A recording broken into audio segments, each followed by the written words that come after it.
that if you thirst for righteousness, if you hunger for truth, you are really seeking God.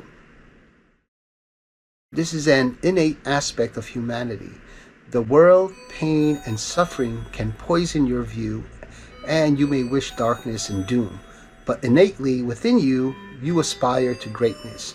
You aspire truth. You want the truth. You want justice. And just because you do not find it in this fallen world does not mean it will not be manifested. When truth comes to this earth a second time, will you be found in truth? Will you believe the truth? Because Jesus is coming back to redeem his body, his church. Let us just read a few verses of what this famous literary work known as the Sermon on the Mount that Jesus spoke 2,000 years ago. We read in the Gospel of Matthew, the Sermon on the Mount, also known as the Beatitudes. When Jesus saw the crowds, he went up on the mountain, and after he sat down, his disciples came to him. He opened his mouth and began to teach them, saying, "Blessed are the poor in spirit, for theirs is the kingdom of heaven. Blessed are those who mourn, for they shall be comforted. Blessed are the gentle, for they shall inherit the earth. Blessed are those who hunger and thirst for righteousness, for they shall be satisfied. Blessed are the merciful, for they shall receive mercy. Blessed are the pure in heart, for they shall see God.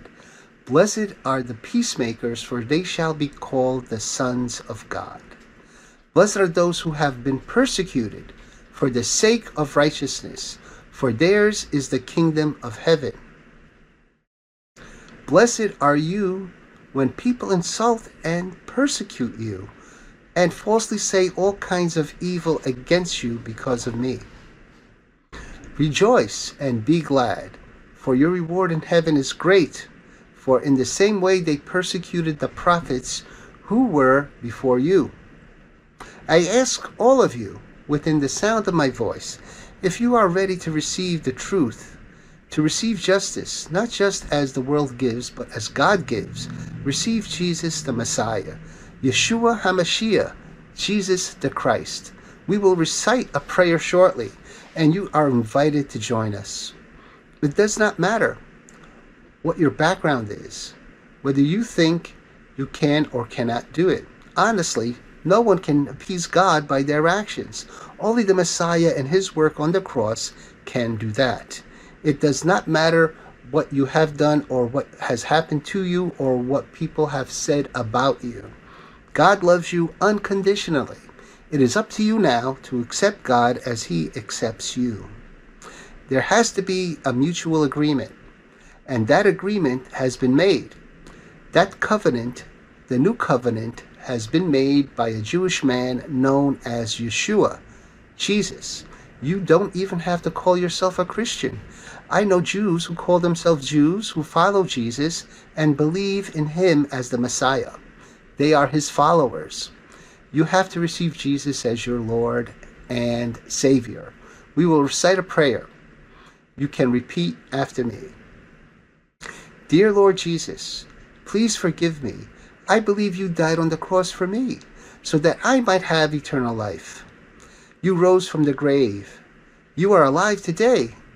Please send me your Holy Spirit, that I might live too. Amen. If you said that prayer and meant it, welcome to God's family. You can see the website link on the screen and listed in the description of this video for a more detailed prayer, which you can agree to and read. There are many prophecies concerning Jesus, the Messiah, on that website as well. If you seek justice and truth, that prayer is for you. Do not expect to find it in the great quantities in this fallen realm known as Mystery Babylon in the Bible. Christians depend on God's grace. That is what the cross brings to humanity. Strive for the high calling of God. Strive to follow in the footsteps of Rabbi Jesus. Thank you for watching our program. We hope you made a decision to follow Christ. The link in the description below will take you to a page titled Heaven, where there is a detailed prayer, and toward the bottom of that page you will find prayers in many different languages. Thank you, and God bless you.